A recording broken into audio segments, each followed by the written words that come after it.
Hello friends, welcome back to Pink's Kitchen Tamil. இன்னைக்கு நம்ம ஒரு நேந்திரம் பழத்தை எப்படி ஸ்டீம் பண்றதுன்னு தான் பார்க்க போறோம். நேந்திரம் பழத்துல நிறைய ஹெல்த் பெனிஃபிட்ஸ் இருக்கு. உங்களோட டைஜஷனை நல்லா இம்ப்ரூவ் பண்ணும். உங்களோட ஹார்ட்டுக்கு ரொம்பவே நல்லது. அப்புறமா வெயிட் கெயினுக்கு ரொம்பவே ஹெல்ப்ஃபுல்லா இருக்கும்.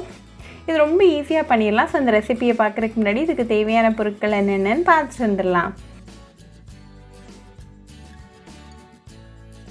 இன்னைக்கு நான் 2 நேந்திரம் பழம் எடுத்திருக்கேன். நல்லா பழுத்த பழமா பார்த்து எடுத்துக்கோங்க.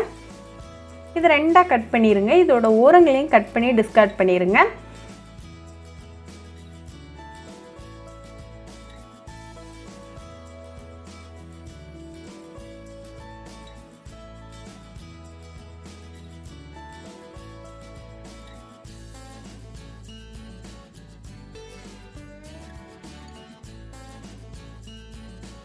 இப்போ இது ஸ்டீம் பண்றதுக்கு எல்லாம் ரெடியா இருக்கு. ஒரு pan சூடு பண்ணிக்கோங்க. அதுல 1 கப் தண்ணி சேர்த்துருங்க. ஒரு ஸ்டீமிங் பிளேட்டை வச்சிருங்க. இந்த மாதிரி பேஸ் இருக்கக்கூடிய தட்டா பார்த்து வச்சுக்கோங்க. உங்ககிட்ட இந்த மாதிரி தட்டு இல்லைன்னா ஒரு ஸ்டாண்ட் வச்சுட்டு அது மேலே ஒரு பிளேட் வச்சுக்கோங்க. இதுக்கு மேலே இந்த நேந்திரம் பழம் எல்லாத்தையும் வச்சுருங்க. ஒரு மூடி போட்டு க்ளோஸ் பண்ணிவிட்டு இது ஒரு 5 நிமிஷம் ஆவியில் வேகட்டும் மீடியம் ஃப்ளேமில். இப்போ 5 நிமிஷம் ஆயாச்சு. ஸோ ஓப்பன் பண்ணி பார்த்துடலாம். நேந்திரம் பழம் நல்லா எல்லோ கலரில் இருக்குது. எல்லோ கலரில் இருக்குன்னா நல்லா வெந்துருச்சுன்னு அர்த்தம். ஸோ ஃப்ளேம் ஆஃப் பண்ணிவிட்டு இதை ஆற விட்டுருங்க. இப்போ 5 நிமிஷத்தில் நேந்திரம் பழம் நல்லா ஆறி ரெடியாக இருக்குது. ஸோ தோலை ரிமூவ் பண்ணிடுங்க. தோல் ஈஸியாகவே ரிமூவ் ஆகி வந்துடும்.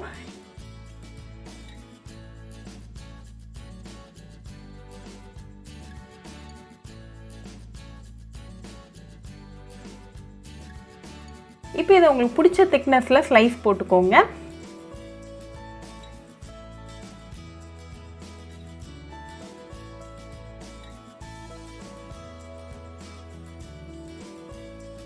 இப்போ நமக்கு சுவையான ஸ்டீம் நேந்திரம் பழம் ரெடி ஆயாச்சு. இது உடனே சர்வ் பண்ணி உங்கள் ஃபேமிலி அண்ட் ஃப்ரெண்ட்ஸ் கூட என்ஜாய் பண்ணுங்கள்.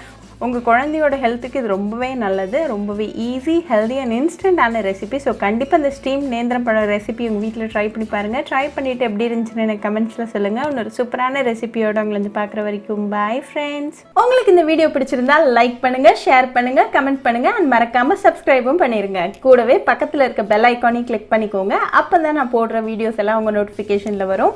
உங்களுக்கு ரெசிபிஸ் இங்கிலீஷில் பார்க்கணுன்னா பிங்க்ஸ் கிச்சன் சேனலை பாருங்கள். சேனலோட லிங்க் நான் அந்த டிஸ்கிரிப்ஷன் பாக்ஸில் கொடுக்குறேன். மறக்காமல் செக் பண்ணுங்கள். இன்னொரு இன்ட்ரெஸ்டிங்கான ரெசிபியோடு உங்களை வந்து பார்க்குற வரைக்கும் பாய் ஃப்ரெண்ட்ஸ்.